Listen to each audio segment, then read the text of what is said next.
Hello, welcome to Fiberchats. My name is Irina. I'm the host of Fiberchats, and today my guest is Barbara Benson, who is the host of another YouTube channel. What's the YouTube channel called? It's called Watch Barbara Knit. I worked long and hard on that name.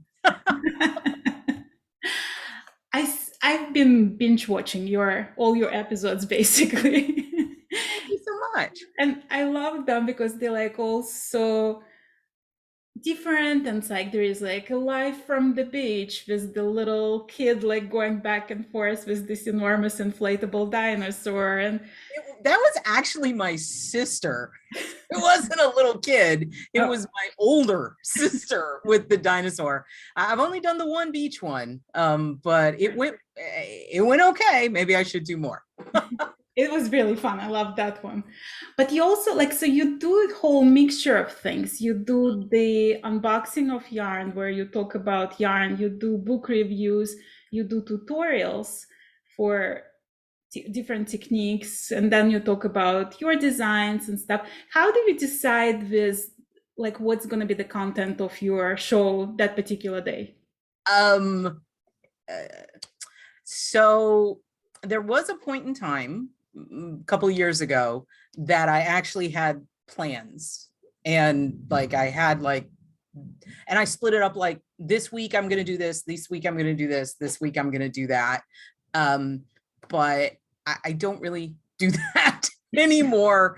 I lost that planning motivation. Usually I'm still thinking about what I post every Thursday, and frequently it's like Sunday or Monday and I'm still trying to decide what I'm going to do. Now, like when I actually do pattern tours, when I release a new pattern, those I know ahead of time that I'm going to do because I have to coordinate the whole social media. I've got to do a newsletter. I've got to, if I'm working with a yarn company, I got to let them know when it's coming out. So those I know more ahead of time.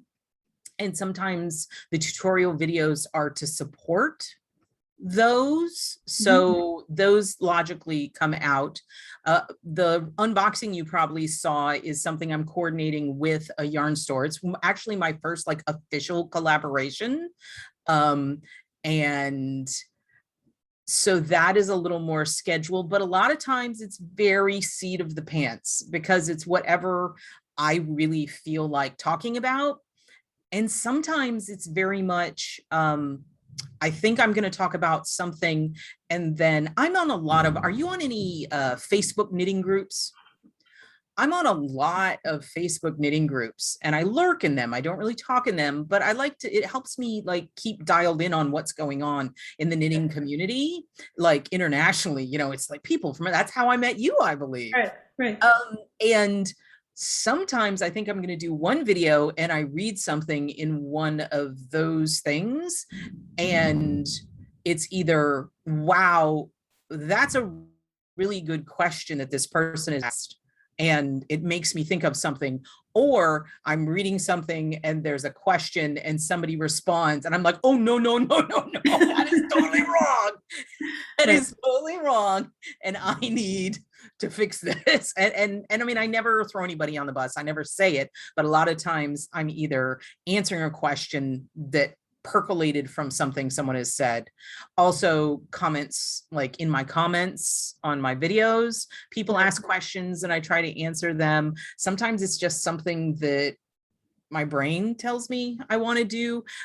My only real guideline is, and as you said, you've been watching them, when I very first started doing these videos, I watched a lot of knitting content, Right. and it was like over 5 years ago, and there wasn't a huge amount. There's not the amount of knitting content there is now. And almost all of the knitting vlogs were simply like the audio blogs, like a podcast, the word I'm looking for, transposed into video form. So they were like an hour and a half long, and they went through very set, like, these are my works in progress, and this is the new yarn I'm looking at, and this is, it's like a pattern.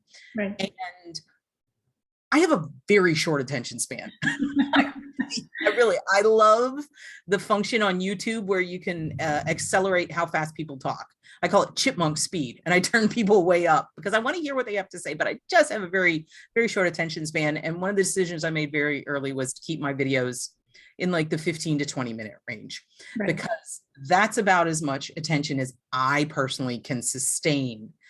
And so I try to keep my videos very focused. And I mean, if you go back and watch some of my earlier videos, it's like, I'm going to talk about stitch markers for 15 minutes. Woohoo! That's what I wanted to talk about.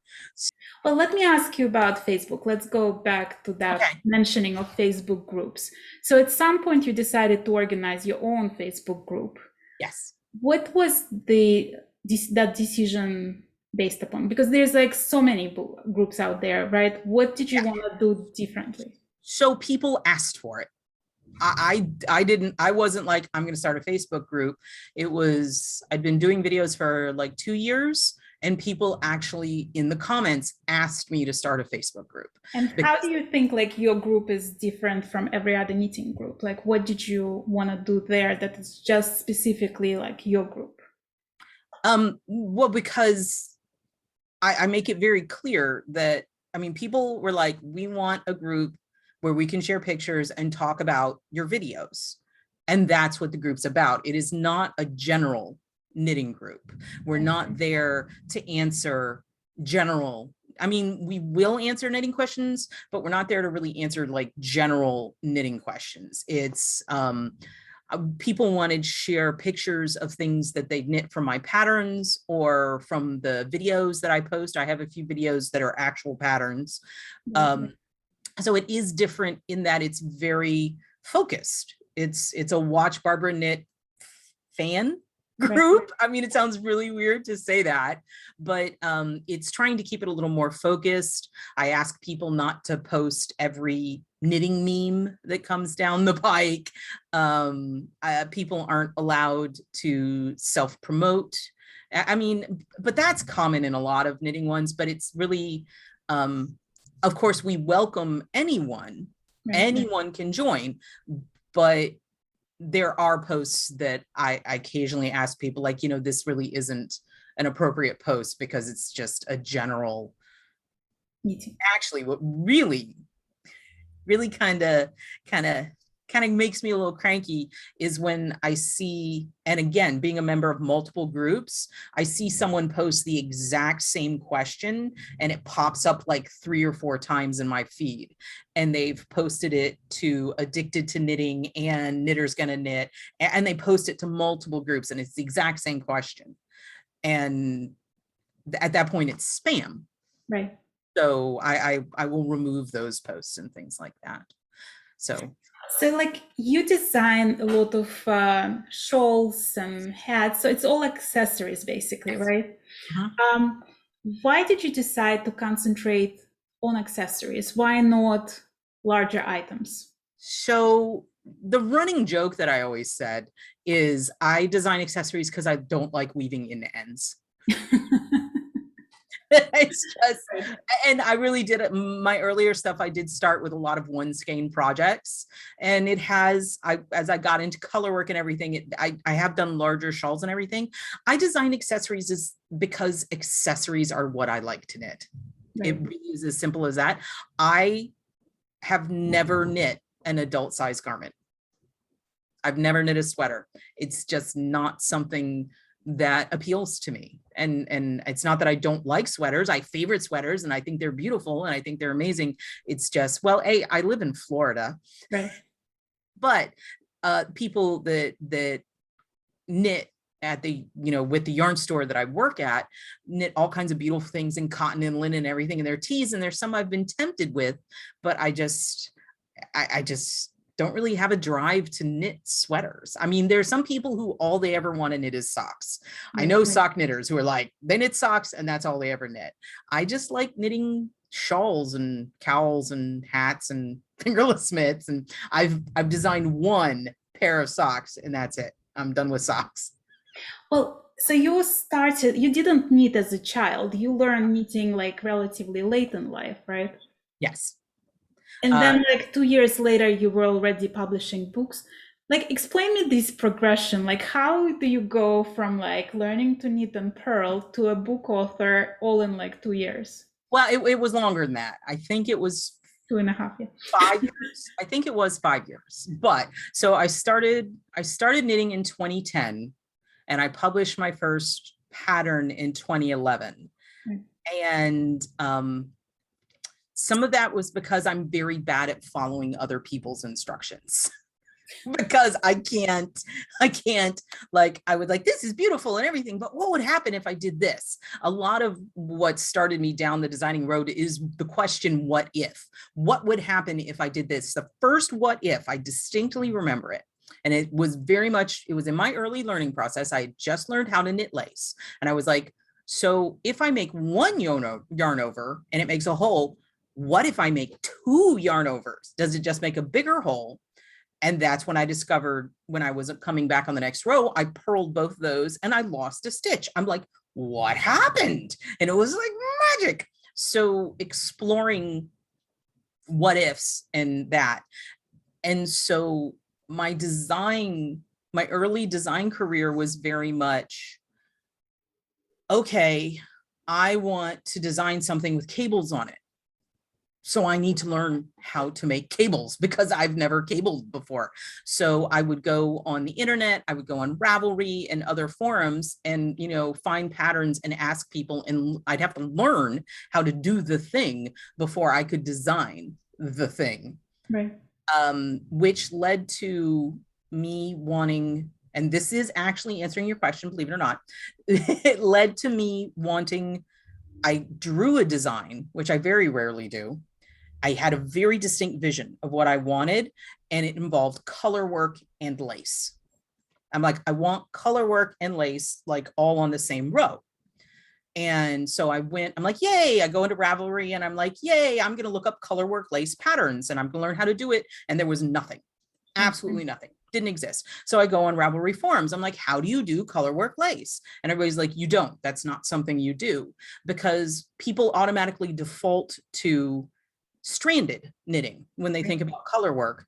And if you do lace and you have those strands running behind it, it just messes it up. I mean, it doesn't work really well. But I had recently started working my way through the Barbara Walker mosaic knitting book. And I'm like, that's just knitting stripes and slipping stitches. There's no strands behind it to mess it up. Can't I put this two things together? Because I don't take no very well. I'm like, they're like, no, you can't do color work lace. And I'm like, but I want to. So I started playing with that and figuring out how to combine mosaic with lace. And I designed a pattern and it went over well. And then once I figured out that I could do it, I'm like, okay, I did it with regular lace. What is the craziest thing I could do here? So I'm like, what about color work Estonian lace? Like going to what's the craziest kind of lace? And it's the noops and the 5 into whatever and the tulips and everything. And it took me 6 months to develop a stitch pattern using Estonian techniques. And then I was like, now what am I going to do with this? So I ended up actually submitting that to an online magazine that used to be around called Twist Collective. Mm-hmm. They were really great. And they would do really like high level, like off the chart, kind of off the rails stuff. And they accepted it. It was a 1,200 yard stole. And then once they accepted it, I'm like, oh my gosh, I have to actually knit a 1,200 yard color work Estonian lace stole. And so that pattern came out. And an acquisitions editor at Stackpole Publishing saw that in Twist Collective, contacted someone at Twist Collective to get my contact information and contacted me directly and asked me if I wanted to write a book on this thing because she'd never seen it before. Okay. And I said no. I'm like, I've only been knitting for by this point in time, I've been knitting for 4 years, maybe 4 years. As you said, I'm like, I don't know enough about knitting to write a book. I'm just trying to figure things out. I'm new. But she was very persistent and tried to convince me via email and then asked me if we could talk on the phone. And then we ended up talking on the phone and she convinced me. And then I spent a whole year writing that book. But the thing was, at that point, I had only designed 3 patterns using the color, the mosaic and the lace combined. So I had to invent all these new stitches because they didn't exist. And so that is the answer. The reason why it happened, what appears to be so quickly, is because I was doing something very unusual. It was something that just happened to catch the eye of someone who liked what I was doing. And that's how that happened. I don't think, with any, I mean, there's always the element of hard work, but I think it's very important for anyone to acknowledge the element of luck involved in anything like this. Because yes, was I designing and working hard? Yes, but it was also just luck that the editor saw my work. Well, do you claim like your success on Facebook or your success on YouTube on luck as well? Like, how far do you want to take that theory of luck? So, well, what I was more meaning about something happening quickly, because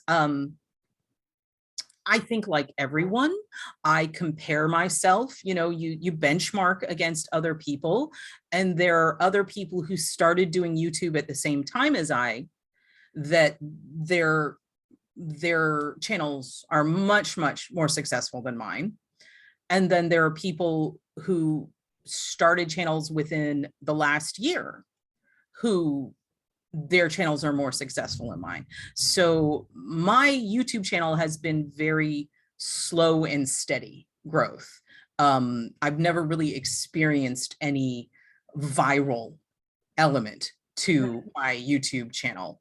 And again, the same for my Facebook group. It's been a very slow and steady growth.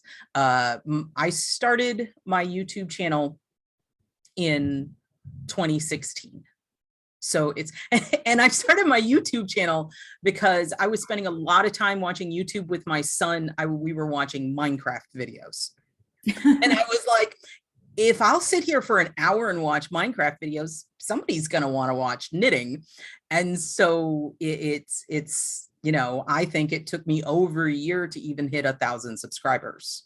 And so it's just been a slow and steady kind of thing. And I just keep, it's been a wonderful way for me to connect with knitters and talk to them about my designs and just knitting in general.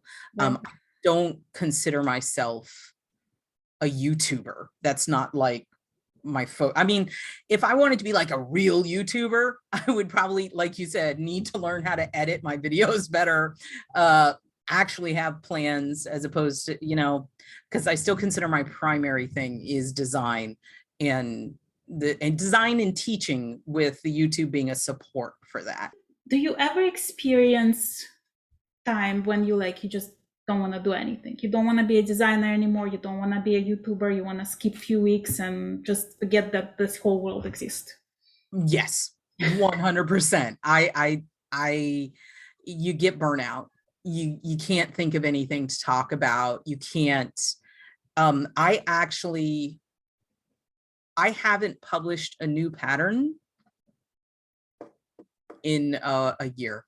As I said, 2020 knocked a lot out of me. I also had a complication where I've been having problems with my hand. I've been having stress issues and strain issues with my right hand, which causes, I'm just getting back, and I went a good 6 months and didn't knit anything.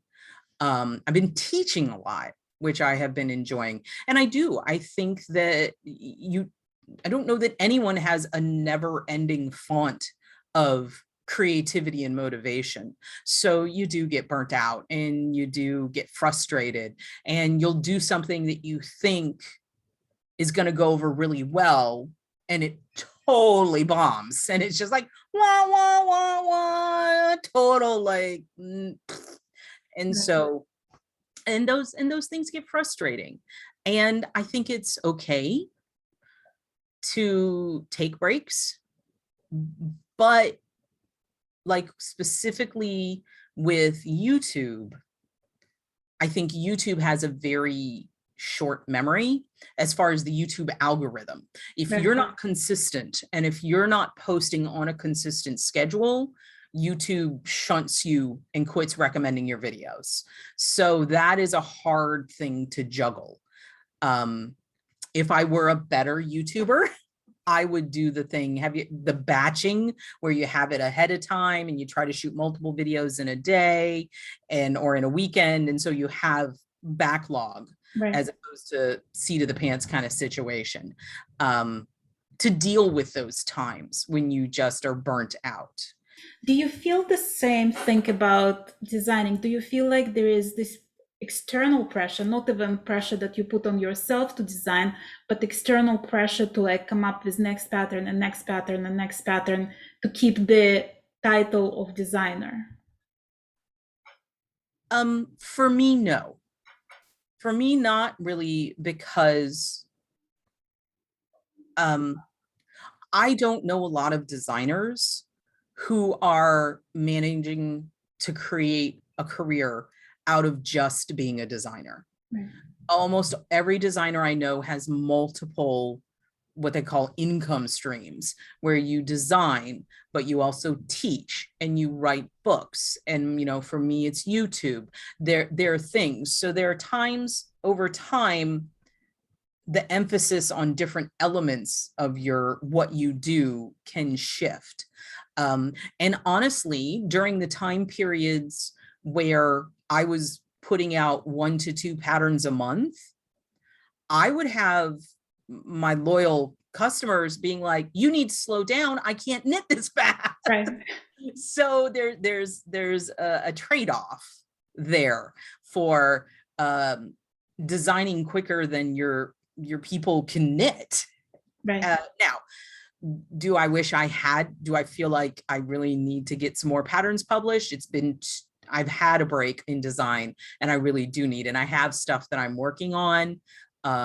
It's just slower, but I still feel like I'm a designer, I guess.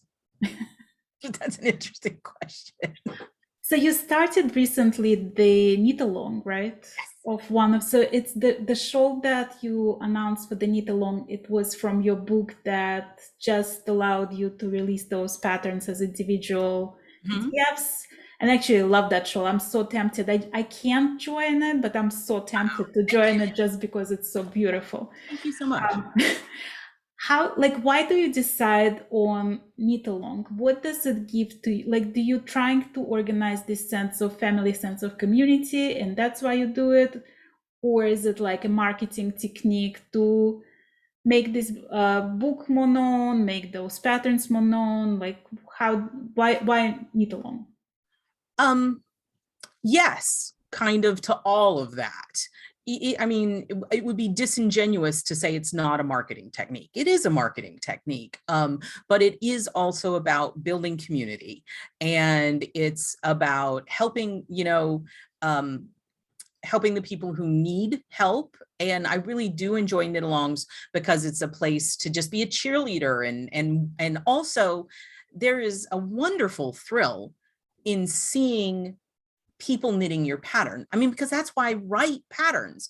And when people share and they trust me enough to trust me with their time, because we all have limited time and our knitting time is limited, and they're trusting me enough to spend their limited knitting time using one of my patterns, I consider it a very big trust they're putting in me. I used the word trust a lot there. Sorry about that. And so knit-alongs, and people ask for knit-alongs. People enjoy knit-alongs, and I want to make people happy. Doing it in conjunction with this, it is a way to, make a big splash about the fact that this pattern is now available as a single pattern for the first time. Previously, it was only available in the book, right, and now it's available as a single pattern. And trying to get eyes back on it so that people know, and it's a lot of that. And I really do, it's a scarf, and I really do love this scarf. I think it's a pretty piece, and I think it was very much overshadowed in the book. It didn't receive as much attention as I would have liked, and a lot of that is because there are other pieces in the book that are like even more spectacular, Right. lot of I tried so very hard in that book, because at that point in time it was like, I'm writing one book, this is the book, and I tried to make them all as pretty and unique as possible, but I don't know that it photographed particularly well, and now it's up in the store that I work in, and my sister saw it for the first time, and she's like, that looks so much prettier in person than it did in the photograph. So trying to figure out how to get people interested in the piece, while at the same time, again, building in community and participating and just talking and chatting. It's the whole, and I think people are really also looking for that, because we've been missing a lot of that, Right. because so much of our life has moved to being more insular because of the pandemic and stuff like that. It's just reaching out and connecting with people. People who used to go to a knitting group every Friday night, you can't do that anymore. Right. So that. Well, I want to ask you about something you just touched on, your interest in photography. So Oh, you mentioned somewhere that you were interested in photography before you even knew anything about knitting. That was your first passion. yes. When you see people knitting your things, and then they take pictures of their knitting, right? And some of their shawls might be absolutely gorgeous color-wise, but the photography is just not there. Does that kill you? Like, do you want to go and like take a picture of that shawl? How do you?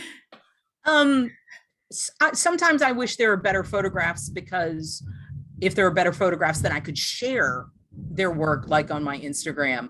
But sharing middle of the road pictures on Instagram will get you, again, social media, it has a very specific taste. And no, I don't know that I've ever seen someone else's photograph of something they did and thought, oh, I wish I could rephotograph. No, that's not something I've ever had the thing. But because really my visceral reaction to anyone sharing a finished photograph of a piece they knit from my pattern is mostly yay. I mean, that's just, I'm so excited that they did it.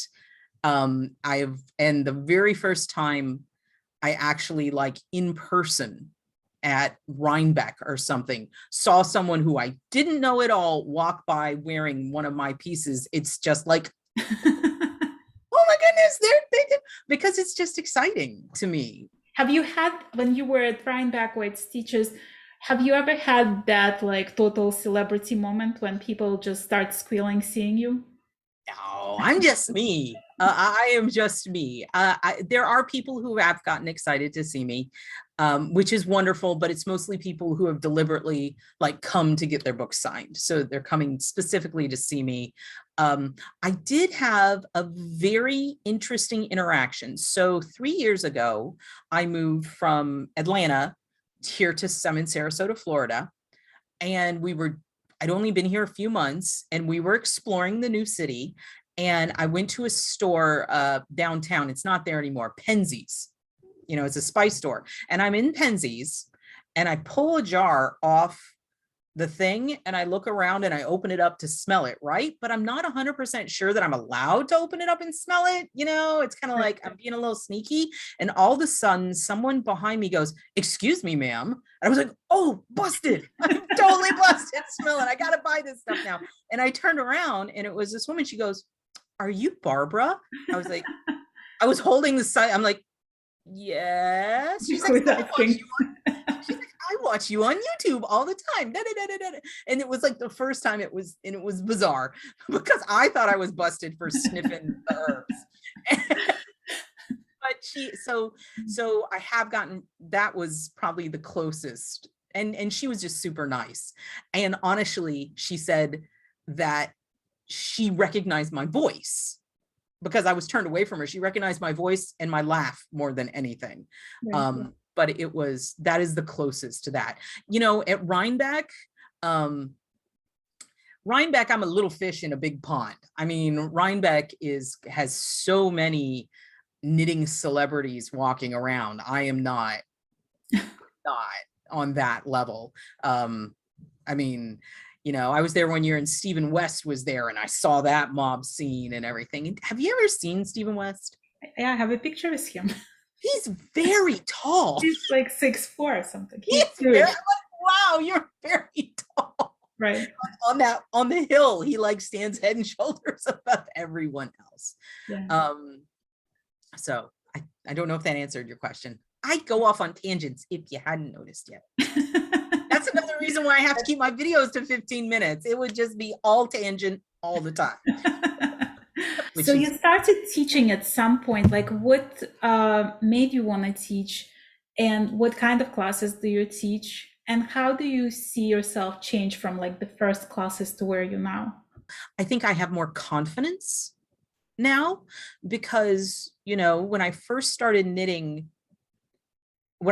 teaching, I'd only been knitting for 3 or 4 years. Right. And there was a certain level of intimidation when I've only been knitting for 3 or 4 years, and there are people in my class who have been knitting since they were 8 and they're 70. I mean, it's like people who have been knitting for longer than I've been alive.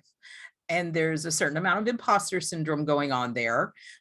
But a lot of my classes, I think, reflect my desire to really understand things. And like my most popular class, and it was one of the earliest classes I taught, is a blocking class. And I teach a 3-hour blocking class, which I've even had other instructors be like, what can you talk about for 3 hours in blocking? And it's because I needed to understand why I was blocking. So I spent a lot of time trying to understand what was happening and all the different moving parts involved. And my blocking class is like, yes, I talk about the mechanics of blocking, and it's all wet blocking. And I talk about the different types of blocking and the mechanics of blocking and the tools of blocking. But a huge chunk of the class is talking about different fiber types and how they react to blocking. Right. And trying to help people understand how that's going to change based on the pattern. So it's how blocking interacts with yarn, how blocking interacts with patterns, and how to make sure that you've made a good choice in marrying a yarn and a pattern through the lens of blocking. Right. And the first time I taught this class, it was at a very small retreat outside of Atlanta with our local yarn store. And the owner, it was the first time she was allowing me, you know, she had asked me to teach. She's in the store, and she's owned this yarn store for 40 years. So here I am, I was very nervous. And we came out of that class, and she's like, you taught me things I didn't know. Right. And so it was, to a certain extent, there are things that a lot of people take for granted that I, as a newer knitter, had question marks on. And being closer to the beginning of my knitting career, sometimes I feel I can talk to relative beginners, but answer questions that people learned it at one point in time, but they learned it so long ago, it doesn't even occur to them. Like my first book has an entire page on how to carry yarn up the side when you're knitting stripes. Because how many patterns have you seen that say, carry the yarn up the side? But nobody ever tells you how to carry the yarn up the side. And when you're a new knitter, you're like, what do you mean carry the yarn up the side? So it's those really obvious things that seem very obvious, but to someone who hasn't encountered that particular technique yet, it can be very confusing. I mean, I find that very true because I'm a new knitter as well. Like I only started knitting 4 years ago, and I find that I progress much faster in certain things just because I have that curiosity to learn. And I feel like I wasted so much time of my life not knitting, right? That I Oh, have to yes. catch up. So I'm playing the catch up game. But also like a lot of people who knitted all their life, for them it's sort of this like relaxing hobby, like almost mindless kind of activity that they do in front of TV. To me, this is the excitement. This is my new hobby, right? So I want to learn all new techniques. I want to learn what else is there. I want to try this thing and that thing and how does that work. And I feel like that active adult mind makes you learn certain things that people who knitted all their life not necessarily ever thought about, because they, like they knit all their life and they just sort of taking for granted that this is how it's done and this is it. So there's like never actual thought process of, but why is it done that way? Or is there another way to do it? Or is there like another technique to make it look better? This is how they've done it and this is how they do it, So it's like, I feel like when you're coming to knitting as an adult, it's different. Yes. Sort of take on it. It's 100. I totally agree with you. I've never really thought of it that way, but it is very true, because how you learn as a child and how you learn as an adult are two very different things. But you've also touched on, I have a couple of videos where I talk about what kind of knitter are you? And there's just spectrums of mindsets of why you knit. And it's like, are you a process knitter or a project knitter?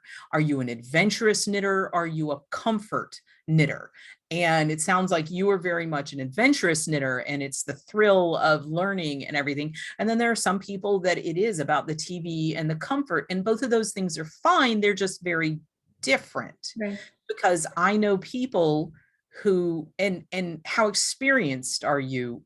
How experienced you are versus what your skill level is are two very different things. Because I know people, and I mean, I've interacted with knitters who have been knitting for 40 years, but they've never had any desire to progress past garter scarf. Right. And that's fine if that's what you enjoy doing.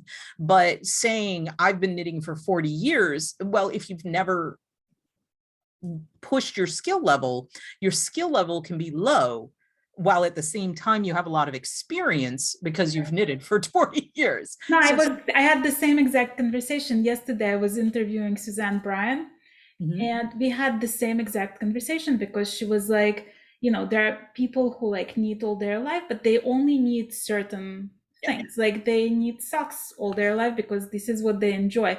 But you say brioche and they go brioche who, it's like there is this certain type of knitters that they want to know everything, and then there are people who very comfortable with what they already know.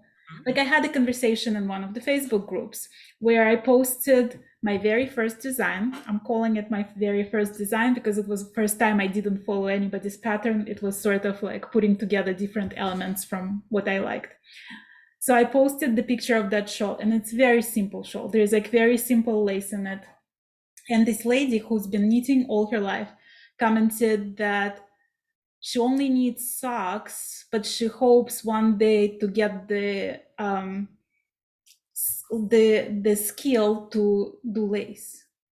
And I told Susanna, I was like, I don't understand that sentence. Like, I just don't get it, because, and I told the lady, I was like, well, you'll be very amused to know that I've knitted Shetland lace, but only now I'm knitting my very first pair of socks. So it's like, to me, like, if you know how to knit socks, you can figure out lace. Like, the stitches, you have the skill to knit and purl, you can do lace. Like, and it's mindset that like people stop themselves from trying new things just because they think, well, I know how to make this, but I don't know if I have the skill level. I never question my skill level. I'm like, what can possibly go wrong? Let me try it, What's the worst case scenario? What is the worst thing that can possibly happen? You mess it up so bad that you have to take your needles out, pull it all out and roll it, and then you just have more yarn. I mean, you can do it again. It's not going to explode. It's not going to melt. It's not going, I mean, it's what's the worst going to happen. But for other people, what's the worst case scenario is I've wasted all this time. Right. And so some people don't want to risk that time investment. I guess it's just they're very different mindsets, and it takes all kinds to make this crazy world of knitters. So, but yes, I Yeah. am much more of the adventure knitter like you. I, Right. I like trying new things, and experimenting, and I end up doing, like when I swatch, I'll start with one thing and I'm like, well, what happens if I do this? And what happens? And then I end up with a swatch like this long with multiple different things going on because I'm imagining all the different possibilities. Do you feel like everything in your life is trying to figure it out one day at a time? Yes. Yes. No, it's the whole, when I grow up, what do I want to be? Right. It's picking your way through the forest and trying to figure out, avoid pitfalls and figure out what is the right thing to do. How's the right way to do it? What is the balance? It goes back to a question you asked me previously, about how I decide. I think it was the first question, how I decide what to put on my YouTube channel. And one thing is, people's time watching, their free time to watch TV or whatever, if they watch me on their phone or their computer or whatever, that's time they're sharing with me. And I try very much to not be constantly marketing to people. Like, I don't want every video to be buy my pattern, buy my book, buy my pattern, buy my book. I try to keep it, and this is, I have numbers. I try to keep my YouTube, my channel, my Instagram, whatever I do, I try to keep my social media 75% educational, entertainment, or community building, and only 25% actively asking people to purchase something. I want to give them value. I mean, thank you for sharing your time with me. Thank you for being here and being a consistent viewer, which will give me the opportunity to show you my new products. But I also want to give back more than I'm asking. Right. I'm just trying myself every one day at the time to Yeah, figure out my way through the YouTube and stuff. Yeah, it's all very different. And YouTube is the wild, wild west. I mean, it is just, I can't say that what I'm doing is good, bad, otherwise. I do what I do. And you get comments, and sometimes they're not nice comments. And I wonder about people who go out of their way to type not nice things. I'm like, why are you spending time in that? But was something I learned during my course of YouTube. I'll get people saying that I talk too much. Like when I'm doing tutorials, I'm constantly describing what I'm doing. And people are like, you talk too much, just show it to me. And one thing I learned that surprised me is that a significant number of visually impaired knitters use YouTube for instructional content. And I've received feedback from visually impaired viewers that they like the way I'm constantly describing what I'm doing because they can sort of see what I'm doing, but hearing it helps them better visualize it. Mm-hmm. So I don't know if other podcasters are going to be watching this or anything, but they might want to consider, yes, YouTube is a visual medium, but just be aware that there are visually impaired people that still use it. And as opposed to just showing something, saying, look at my pretty new shawl, saying something like, look at my pretty new shawl that's got lace in it and is made out of multiple different, I mean, just putting a little more effort into describing something can really make it more accessible to a surprising number of, I didn't know there were so many visually impaired knitters out there until I started making YouTube videos. Right. And that was a really, I thought, cool thing to learn, exciting thing to learn. And I just thought I'd have a little tiny soapbox there. Right. To communicate to people. Well, thank you so much for being my guest today. Thank you.